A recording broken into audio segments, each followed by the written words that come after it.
तो नमस्कार मेरे प्यारे मित्रों, आप लोगों का स्वागत है हमारे चैनल पर। मैं साइको।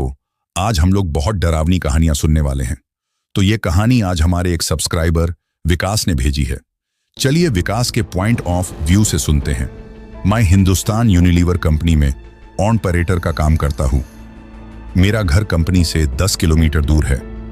मेरे पास एक बाइक जिससे मैं अपना घर से कंपनी और कंपनी से घर का सफर पूरा करता हूँ। एक दिन ऑफिस से घर जा रहा था तो रास्ते में मुझे मेरे कॉलेज जिसमें मैंने अपनी ग्रेजुएशन पूरी की थी के बाहर एक लड़की दिखाई दी जो मुझे देखकर मुस्कुरा रही थी। मैंने उसे टालते हुए मैं घर की ओर निकल पड़ा। दूसरे दिन फिर वही लड़की मुझे उसी जगह पर दिखाई दी। वो भी मुस्कुरा रही थी और मैं भी मुस्कुराता हुआ निकल पड़ा।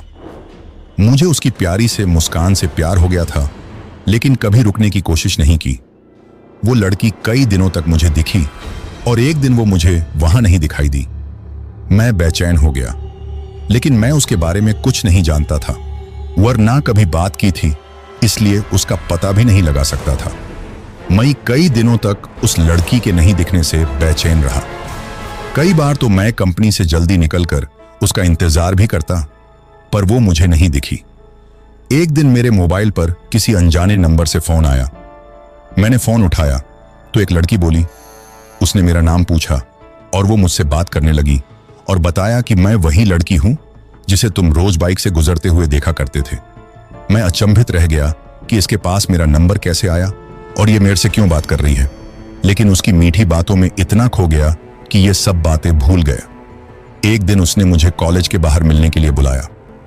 मैं और मेरा दोस्त हम दोनों बाइक पर उससे मिलने को गए, क्योंकि कभी मैं लड़की से अकेले नहीं मिला था तो घबरा रहा था।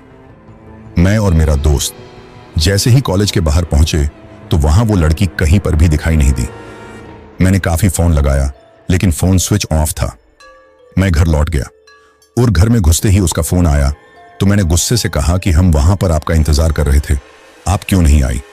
तो उसने कहा कि तुम अपने दोस्त को क्यों साथ लेकर आए थे, मुझसे अकेले मिलने आना। मैंने कहा ठीक है। अगले दिन सुबह सुबह मैंने उसके फोन लगाया, लेकिन उसकी मम्मी ने फोन उठा लिया। मैं एक बार तो डर गया, लेकिन कॉलेज के प्रोजेक्ट का बहाना कर उससे बात करने को उसकी मम्मी से कहा। उसकी मम्मी ने कहा, पागल हो गए हो क्या? प्रिया को मरे तो 3 महीने हो चुके हैं। मैं हक्का बक्का रह गया और मेरे हाथ से मोबाइल छूट गया और मैं बुरी तरह कांपने लगा। मैंने सोचा कि जिस लड़की को देख रहा था और जिससे मैं बात कर रहा था वो एक आत्मा थी। मुझे फिर भी विश्वास नहीं आया।